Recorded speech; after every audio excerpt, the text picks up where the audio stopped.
It started with rain, but most things don't. Most things just start smack in the middle or at the end or after six suns already blew the fuck up. Whatever's most interesting, I guess. That's how they want to play it. Number here. Here we just start at the rain. No idea what day it was.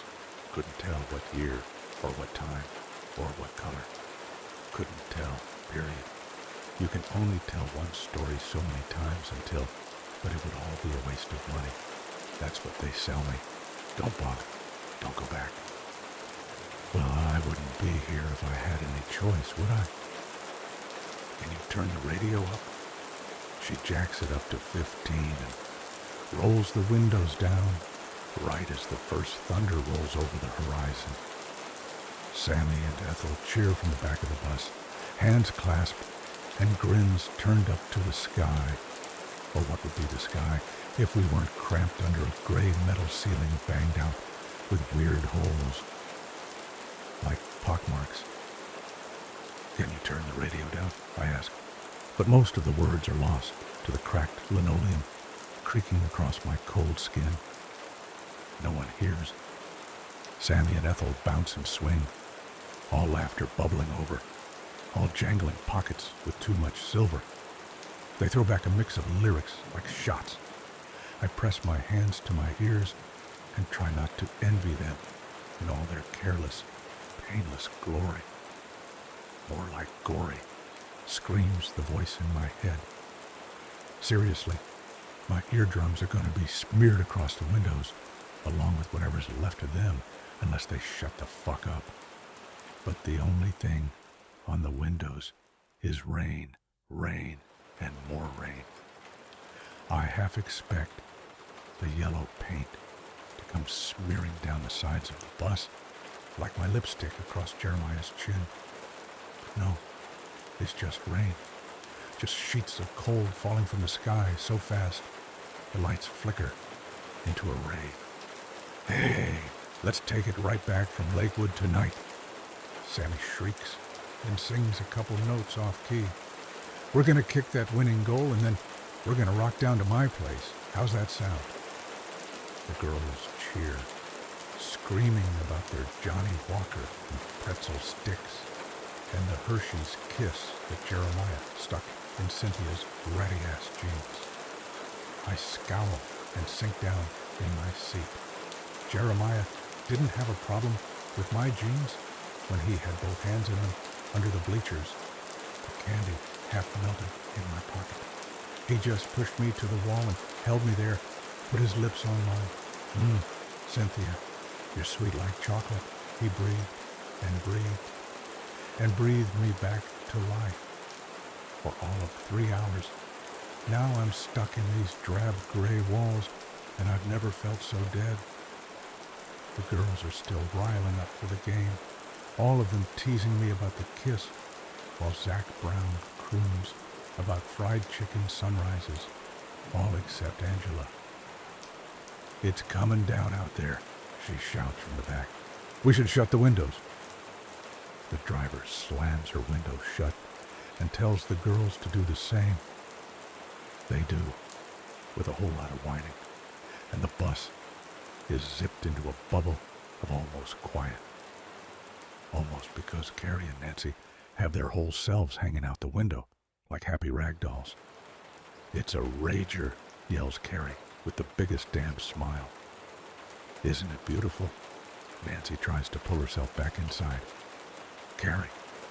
Nancy tries harder. Carrie, get out. I'm stuck. Carrie goes on laughing, goes on grinning and singing and reaching for the rain. Nancy isn't laughing. Carrie, you need to... Tree. Her face goes white. And then so do ours. She yanks at Carrie hard. There's a tree. Miss Wendy, there's a tree. Stop the butt. It's quiet. Carrie and Nancy are a blood spot on a tree trunk 50 feet behind. Their torsos ripped clean off. Only not very clean. Not clean at all, judging by the blood spots and skin spots smeared across the shattered window. We stare at the mess. There was no time No time to scream or call for help. No time to duck down or take cover. Blood cakes my mouth. I think it's Carrie's or Nancy's.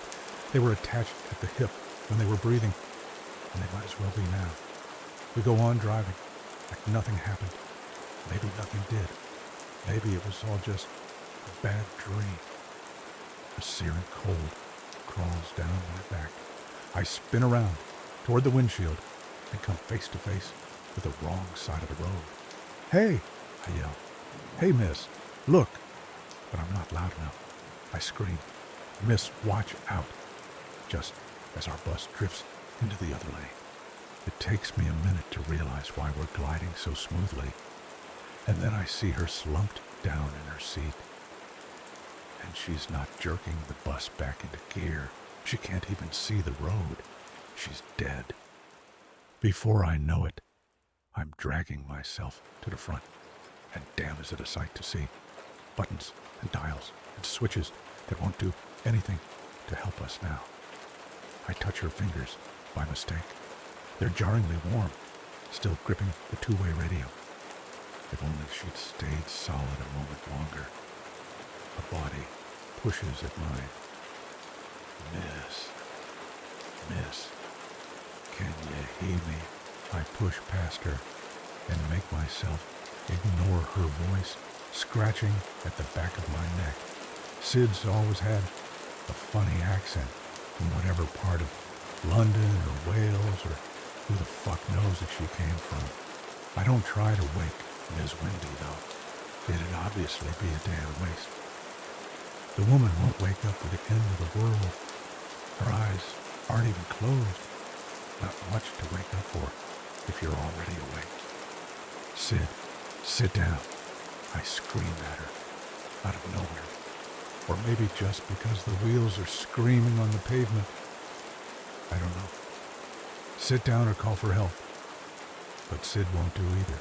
I just take her by the wrist and shove her hard back into her seat. 911, I yell at them all. Someone call 911. Tell them the driver's down. Down for good.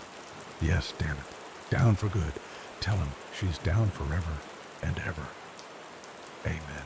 And the bus is heading straight towards the river. Tell them we need EMS and some kind of water rescue and maybe life jackets. And God knows what else. All the girls start dialing, trying to ring up friends and friends of friends and whatever connections they shouldn't have but do. Hey, get Marley on the line. We're gonna need... And tell him to bring up... Don't hang up. Please don't hang up. Mom, I love you. It wasn't supposed to go this way. I'm sorry. I love you. I won't forget you. No, please don't hang up. Can you turn the radio up? I take the wheel in both hands. My arms scream with the effort to jerk it up and hard to the right, as far from the left lane as I can. It takes too long to get her back in gear. By the time the back wheels cross the midline, we've spun straight into the headlights of another bus. A full bus, twice our size, driver intact, and with more boys than bodies on here combined. I spot sports gear in the back and spilling over the seats. Some of them are wearing jerseys. The boys in the front row see me. It'd be hard not to, considering. My heart flashes like 10 million strobe lights in my chest. Blood on my cheeks and tears in my eyes. I give one loud scream and pull the wheel in whatever direction will get this damn bus away from 40-plus casualties. The driver looks stricken, hands tight on the wheel as he tries to steer away from us. But the boys don't have to be so focused. They throw down their windows and yell a whole mess of things I can't make out. Tip it over on its side. Jump out the emergency exits. Hit the brakes. Hit the brakes. God damn. Why didn't I think of that? I wedge my foot under and between Wendy's. My foot slips and crashes hard against every fucking thing but the brake pedal. fall against the seat with an awful scream, pain racing down my leg. I can't hit the brake, and I can't breathe past the pain. My leg is stuck so far under, I bang my head on the dashboard trying to get it out.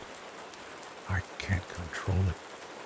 The boys watch me slip and slide and tumble, watch me struggle with all my might, and finally urge their driver to pull over.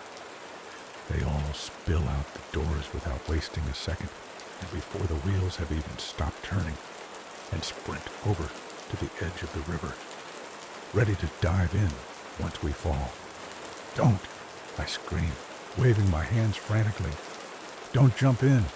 You'll only kill yourselves too." They scream back. "We'll get you out." They're still running, taking off their heavy coats, slipping out of their heavy jean cuffs and boots. They leave behind a trail of shirts and hoodies and belts, socks lost in grass trenches. I catch someone's eye. He locks on.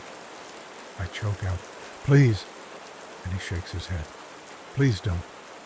We'll get you out." The kid yells back, "It'll be okay. You'll be okay. Just hang on." To what? But he just yells again, "We'll get you out." The lightning screams. The rain shatters. The bus flips. "We'll get you out." And then it's over. Can you turn the radio up? We never made it out.